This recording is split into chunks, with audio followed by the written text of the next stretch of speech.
Member আসছেন, আমাদের কার্যক্রমের সাথে যুক্ত হচ্ছেন, সবাইকে আসলে আমি বলতে চাই যে ক্যারিয়ার নিয়ে যদি আপনারা সবাই সিরিয়াস থাকেন, আমি আমার লাইফে আমি যত কিছু করেছি বা আমি যে সকল এক্সপিরিয়েন্সগুলো গ্যাদার করেছি আমার লাইফে, এই 3.5 বছরের জার্নিতে আমরা আমাদের অনেক অভিজ্ঞতা অর্জন করেছি, অনেক কিছু পেয়েছি। সকলেরই একটা স্বপ্ন থাকে যে আপনারা ফিউচারে কিছু করবেন, তাই না?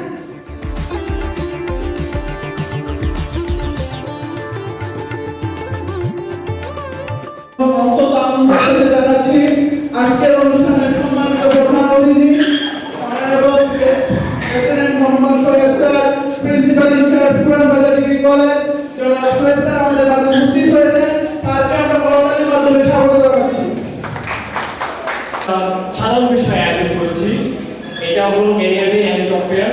সো আমাদের এই আয়োজনটা নিয়ে হলো যে আমরা ছোটর মধ্যে একটা ইভেন্টের কিছু দেওয়ার চেষ্টা করেছি। ক্যারিয়ারের চাঁদপুর নিয়ে যদি একটু বলতে হয়, 2021 সাল থেকে চাঁদপুর জেলায় শিক্ষার্থীদের দক্ষতা উন্নয়নে কাজ করে যাচ্ছে। ক্যারিয়ারের চাঁদপুর শিক্ষার্থীদের পড়াশোনার পাশাপাশি যেন তাদের সফট অ্যান্ড হার্ড স্কিলগুলো ডেভেলপ করা যায়, আমরা ক্যারিয়ার চাঁদপুর এই চেষ্টাটাই করে যাচ্ছি। সাধারণত পাবলিক এবং প্রাইভেট ইউনিভার্সিটিগুলোতে দেখা যাচ্ছে যে বিভিন্ন ধরনের ক্যারিয়ার ক্লাবগুলো থাকে, বাট আমাদের চাঁদপুর বা ন্যাশনাল ছেলেমেয়েদের জন্য এই সুযোগটা অ্যাকচুয়ালি থাকে না। আর এই থাকে না বিধাতেই আমাদের ন্যাশনাল ইউনিভার্সিটির শিক্ষার্থীরা অনেকটুকুই পিছিয়ে রয়েছে। তো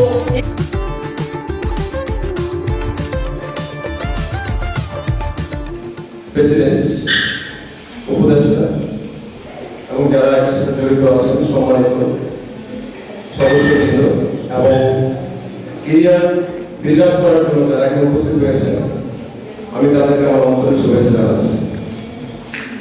সবচেয়ে বেশি শুকরিয়া আদায় করছি, আসলে আমি আমাকে তোমরা যোগ্য মনে করেছি। আমি খুব চিন্তা করেছি এখানে গেস্ট হবো কিনা, সত্যি কথা যেটা, কারণ চাঁদপুরে অনেক গুণীজন আছে।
অর্থাৎ আমরা বাইরে থেকে যে কালো অংশটা দেখতে পাই সেটাকে আমরা কর্নিয়া বলি। কর্নিয়ার মাধ্যমে আমাদের যে বাইরের বস্তু থেকে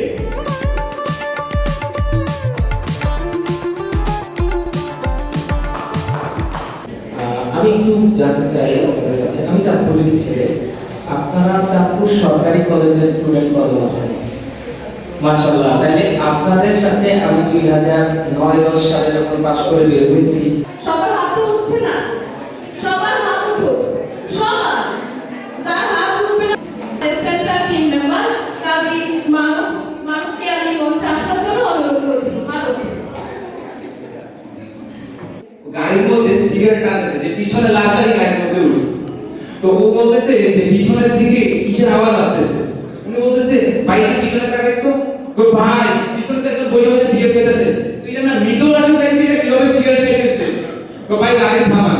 ওই লোকের আগে বলতেছে ভাই আপনি একটু কথা শুনুন। কই ভাই মৃত লাশ আপনাকে ডাকতেছে কথা শোনার জন্য, ভাই গাড়ি থেকে দৌড় দেন। ওনার এই গাড়ি রেখে দৌড় দিয়েছে। উনি ভাবতেছে মৃত লাশ কিভাবে উঠলো, কিভাবে সিগারেট খাচ্ছে। না, ওনার পায়ে একটা সাপ পেঁচিয়ে ধরছে। সাপে তো দুই দাঁত, তো কামড়েটা দিলে দুই দাঁত যদি সাপ পড়ে, সাপ পড়ার পর উনি বলতেছে সাপ কামড়ে দিতেছে পায়ের মধ্যে।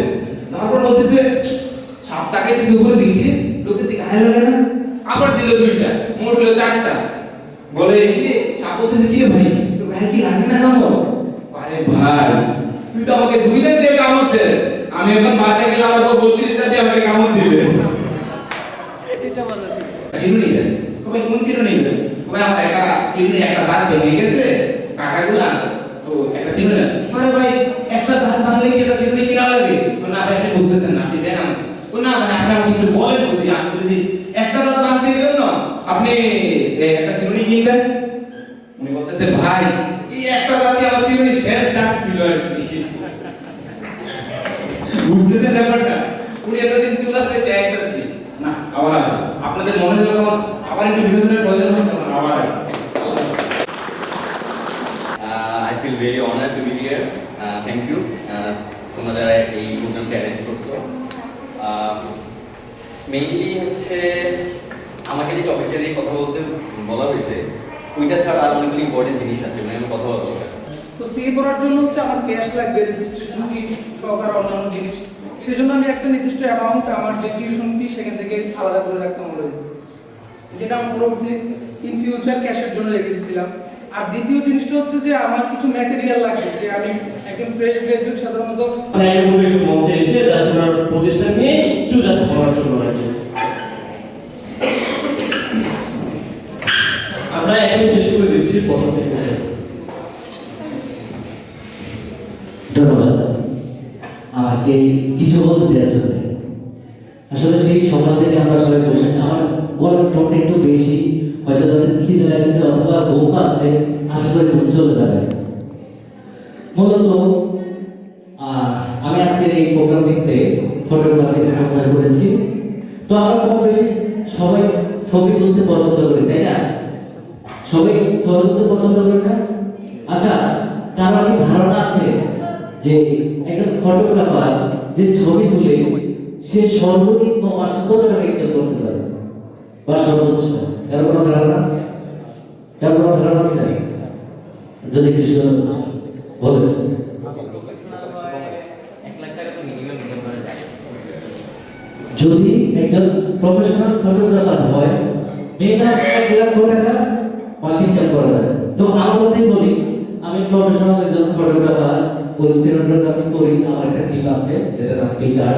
তো আমার গত মাসে আমার ইনকাম করেছি অলওভার, আমি ওয়েডিং ফটোগ্রাফি কাজ করি, গত বিয়েতে যেটা তাই বলা হতো ক্যামেরাম্যান, এখন অনেক বলে যে ক্যামেরাম্যান দিকে আসে, ঠিক আছে? তো গত মাসে অলমোস্ট আমি সব মিলিয়ে প্রায় 1,80,000 টাকা ইনকাম করেছি।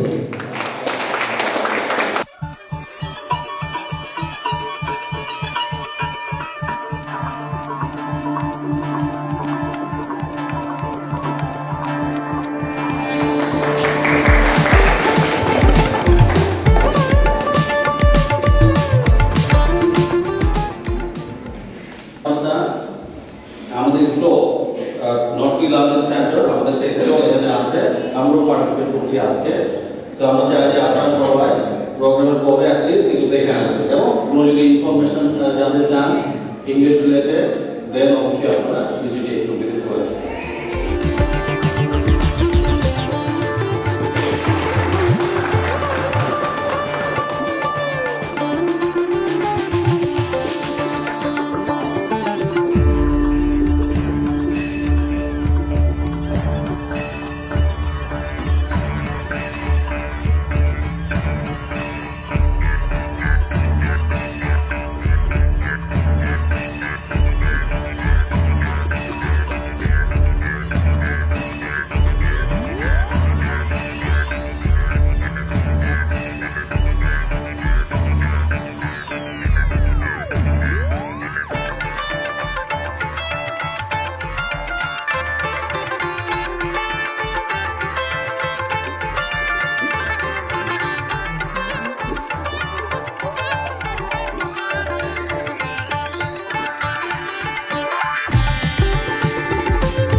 এক্সট্রা জিনিস থাকে, ঠিক আছে?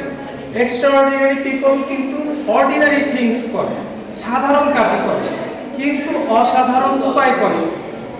অসাধারণ ব্যক্তিরা সাধারণ কাজই করেন কিন্তু অসাধারণ উপায়ে।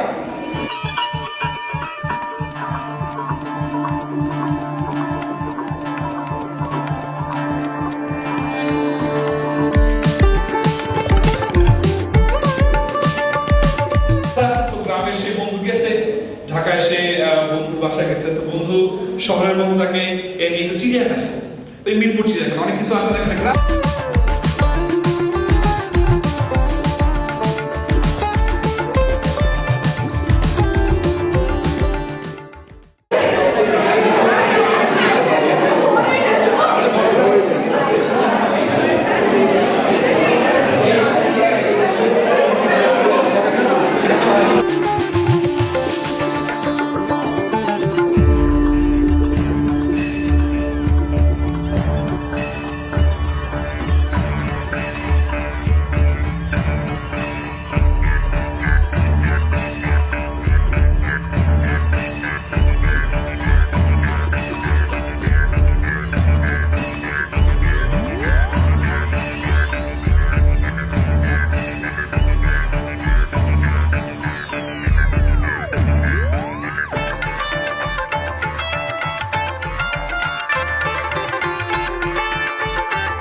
We are one.